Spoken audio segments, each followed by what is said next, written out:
आप देख रहे थे खबरें सुपरफास्ट। आगे बढ़ते हैं। देश में कोरोना की हालत भयावह है, लेकिन इस सब के बीच दिल्ली और मुंबई से कुछ राहत वाली खबर आ रही है।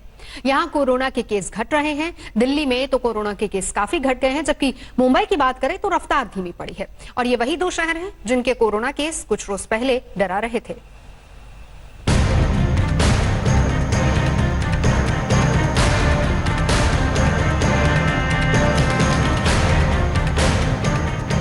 देश में कोरोना के मामले नित नए और डराने वाले रिकॉर्ड बना रहे हैं।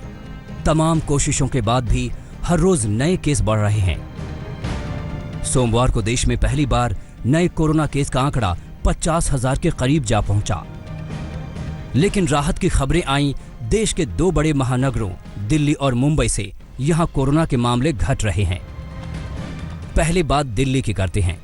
देश की राजधानी में पहली बार कोरोना के कम मामलों ने राहत दी है। 2 दिन के आंकड़ों को एक साथ देखें तो बदलाव साफ दिखेगा। 23 जून को दिल्ली में नए केस की तादाद 3,947 थी। एक महीने से ज्यादा वक्त बाद सोमवार 27 जुलाई को नए केस की तादाद रही सिर्फ 613। इससे अंदाजा लगाया जा सकता है कि दिल्ली में हालात काबू में हो रहे हैं। एम्स के डायरेक्टर भी कह चुके हैं कि दिल्ली में हो सकता है कि पीक गुजर गया हो। पीक का यह मतलब है कि अब आपके जो केसेस हैं वो फ्लैटन कम उतने ही हुए और आस्ता आस्ता केसेस कम होने लगे। उसका यह मतलब हुआ कि आपने वहाँ पे जो भी कंटेनमेंट स्ट्रैटेजी यूज़ की उससे आपने केसेस को बढ़ने नहीं दिया और आगे फैलने नहीं दिया। एक और राहत की बात यह है कि दिल्ली में रिकवरी रेट देश में सबसे शानदार 88.68% हो चुका है और एक्टिव केस की तादाद 10,994 रह गई है। देखिए, अभी कोरोना की ऊपर जो है ना, जो अपनी तैयारियों को एकदम से कम करना मुश्किल है। पूरे देश में जिस तेज़ी से बढ़ रहा है, तो हम दिल्ली के अंदर कम हुआ है, काफ़ी कम हुआ है पिछले दो महीने के अंदर। बट अभी भी सतर्क रहने की बहुत ज़रूरत है। कोरोना काबू में आने के संकेत के बाद दिल्ली सरकार ने स्पेशल ऑर्डर जारी करके हॉकर्स और रेहड़ी पटरी वालों को भी काम करने की छूट दे दी है। हालांकि वीकली बाजारों पर अभी रोक रहेगी।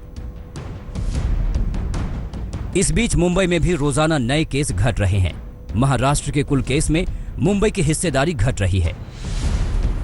सोमवार को मुंबई में नए कोरोना केस 1,021 दर्ज किए गए। महाराष्ट्र में कुल केस 3,83,723 है। इनमें मुंबई का हिस्सा 1,10,000 के करीब है। यह हिस्सेदारी करीब 29% है, जबकि अप्रैल के आखिर में महाराष्ट्र के 67% मामले सिर्फ मुंबई से थे। यानी मुंबई में भी हालात काबू में आने लगे हैं। आज तक ब्यूरो। नमस्कार, मैं हूं अंजना ओम कश्यप। हमें उम्मीद है ये वीडियो आपको पसंद आया होगा। लेटेस्ट खबरों के लिए यूं ही देखते रहिए आज तक और इस वीडियो के पसंद आने पर लाइक, शेयर एंड सब्सक्राइब करना ना भूलें।